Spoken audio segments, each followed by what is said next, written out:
Amados, a graça e a paz do Senhor Jesus. Amém? Com muita alegria a gente está hoje fazendo um outro tipo de estudo, um estudo que é de parábolas. Amém? Existe um foco totalmente diferente quando Jesus usava parábolas.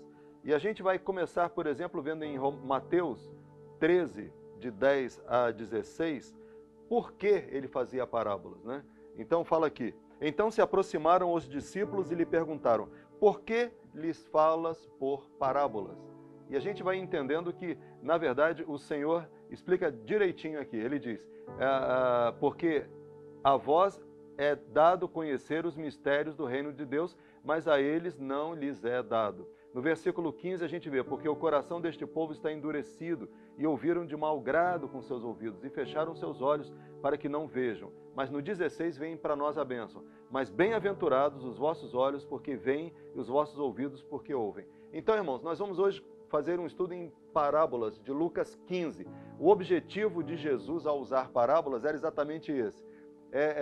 Deixar uma porta aberta para quem verdadeiramente queria aprender a verdade e, ao mesmo tempo, também deixar que aquelas pessoas que não querem aprender fiquem apenas na superficialidade, né?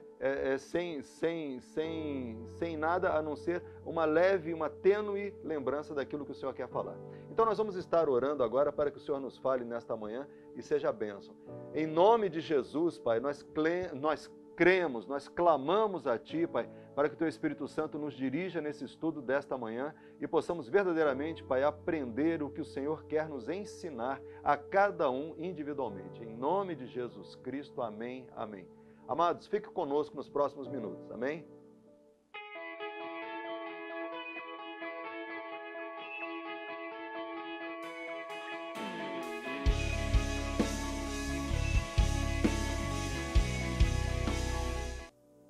Amados, como nós vimos em Mateus 13, Jesus usava parábolas com um propósito, né? Ele queria verdadeiramente deixar apenas uma lembrança tênue de uma verdade para aqueles que não queriam aprender e, ao mesmo tempo, deixar uma porta aberta para aqueles que queriam. Então, um exemplo de parábolas que nós temos, bastante importante aqui em Lucas 15, né? São 3 parábolas que Jesus fala e a gente sempre, quando estuda a palavra, quando medita na palavra, a gente vê o contexto daquilo que está sendo dito. Então, um pouquinho antes das parábolas de Lucas 15, a gente vê aqui, Lucas 15, versículo 1, né? Aproximavam-se de Jesus todos os publicanos e pecadores para o ouvir. E murmuravam os fariseus e os escribas, dizendo: este recebe pecadores e come com eles. Então, havia uma crítica com relação a Jesus estar indo ao encontro de pessoas que não eram tidas como dignas, né? Aí Jesus profere 3 parábolas. Vamos ver as 3 agora, vamos meditar rapidamente sobre as 3, né? Então lhes propôs Jesus esta parábola: qual dentre vós é o homem que, possuindo 100 ovelhas e perdendo uma delas, não deixa no deserto as 99 e vai em busca da que se perdeu? Amém?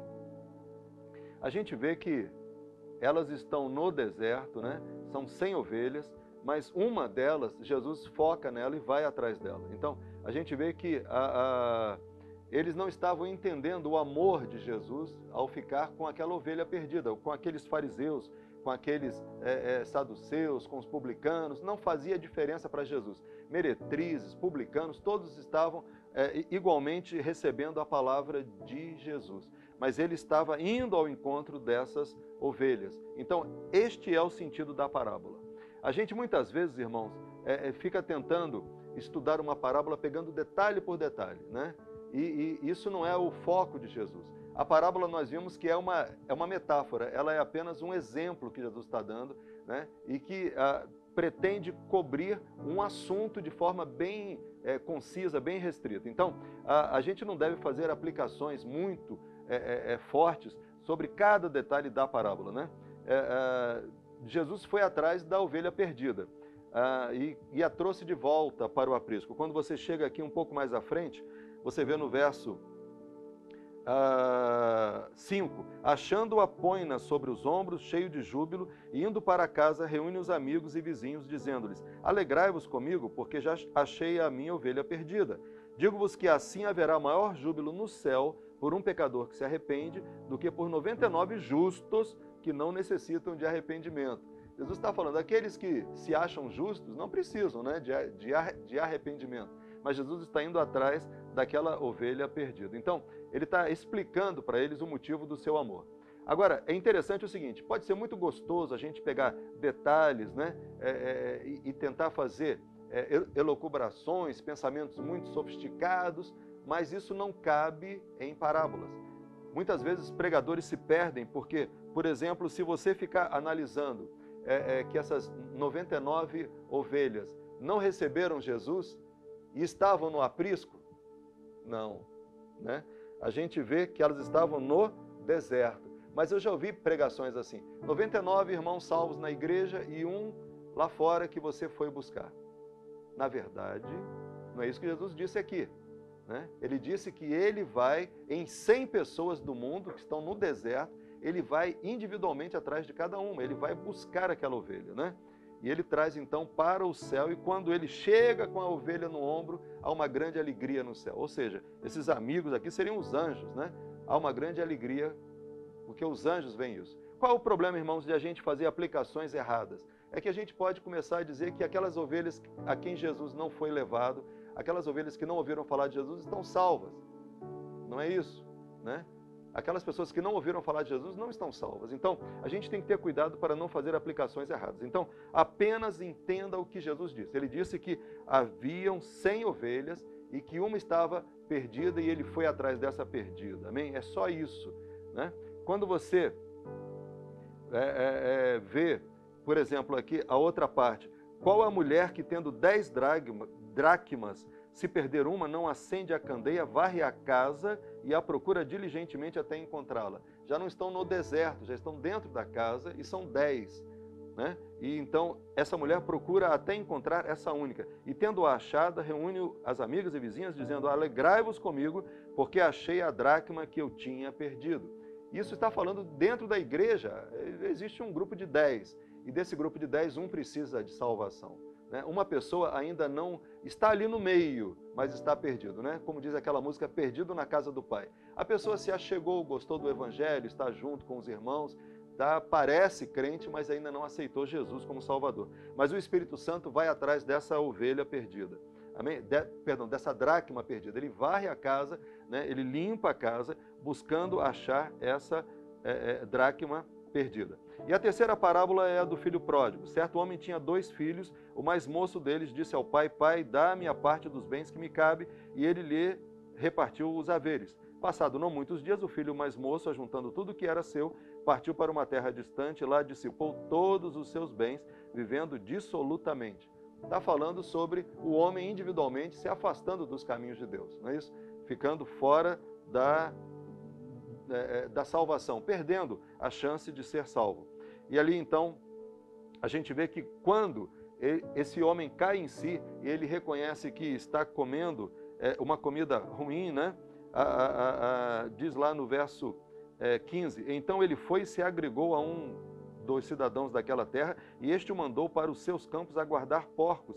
Ele desejava fartar-se das alfarrobas que os porcos comiam, mas ninguém lhe dava nada.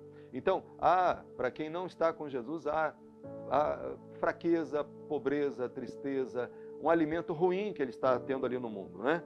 É isso que Jesus está dizendo.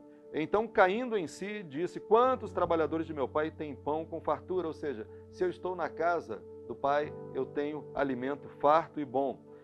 Levantar-me-ei, irei ter com meu pai, e lhe direi, pai, pequei contra o céu e perante ti, já não sou digno de ser chamado teu filho, trata-me como um dos teus trabalhadores.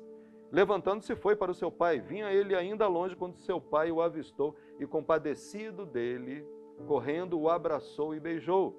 E o filho lhe disse, pai, pequei contra o céu e diante de ti. Tudo que tinha ensaiado falar, né? Pequei contra o céu e diante de ti, já não sou digno de ser chamado teu filho. O pai, porém, disse, o pai interrompeu. Ele ia falar, já não sou digno de ser chamado teu filho, faze-me como um dos teus empregados. Mas o pai interrompe, fala, não, trazei-me depressa a melhor roupa, vestiu, ponde-lhe um anel no dedo e sandálias nos pés. Jesus está dizendo como que o pai recebe aquele que se achega de volta para a casa do Pai, né? Aquele que aceita Jesus como Salvador, o Pai o recebe de braços abertos e, vamos dizer, restitui a condição de dignidade que o homem tem, né? Que deveria ter tido antes e agora vai ter finalmente, né? E ele fala aqui, trazei-me também, matai o novilho cevado, comamos e regozijemo-nos. Olha, Jesus está fazendo uma diferença entre a comida, lavagem de porco, e agora a comida novilho cevado, ou seja, você estando na presença de Deus, você tem a melhor roupa, você tem o anel no dedo, sandálias nos pés, um alimento poderoso, né? Que te alimenta de verdade. Porque este meu filho estava morto e reviveu, estava perdido e foi achado, e começaram a regozijar-se.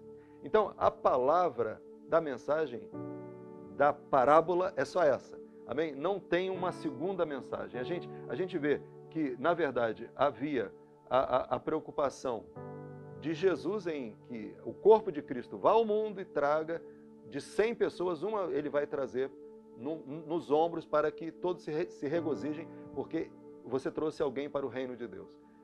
Na casa de Deus, o Espírito Santo age para que aquele que está ali só perambulando, ainda não encontrou Jesus, está perdido na casa do Pai, ele possa, com a varredura da casa, ele possa ser achado.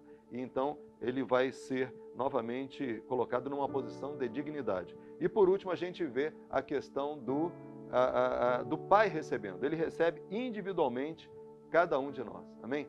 Interessante que nessa última parte ele tem uma outra parábola junto, né? Um outro ensinamento. Ele fala a partir do verso 25, ele fala, ora, o filho mais velho estivera no campo, e quando voltava, ao aproximar-se da casa, ouviu a música e as danças. Chamou um dos criados e perguntou, que era aquilo? E ele informou, veio teu irmão e teu pai mandou matar o novilho cevado, porque o recuperou com saúde. Ele se indignou e não queria entrar, saindo, porém, o pai procurava conciliá-lo. E a gente vê que aqui muitas pessoas não aceitam que uma pessoa muito pecadora, alguém que tenha cometido muitos erros, muitas falhas, tenha desagradado muito a Deus, possa ser aceito e colocado numa posição de honra diante do Pai, né? Que condição nós temos de julgar, né? Todos nós somos dependentes da misericórdia de Deus. Mas essa é uma aplicação para os homens que estavam julgando Jesus antes. Eles estavam dizendo, Jesus se assenta com pecadores e come com eles? Ora, a primeira condição para você ser abençoado é reconhecer que você é um pecador. Então, irmãos, nós vimos o seguinte, parábolas são simples, mensagens bem diretas, elas não trazem grandes coisas ao redor dela, elas precisam ser vistas como elas são. Isso nos traz ensinamentos e o Senhor nos ama. Parábolas aqui de Lucas 15, a gente viu quanto amor ele tem e como nós devemos amar o perdido também, porque Deus o ama assim, amém? Então que Deus o abençoe e até a próxima semana, em nome de Jesus, amém.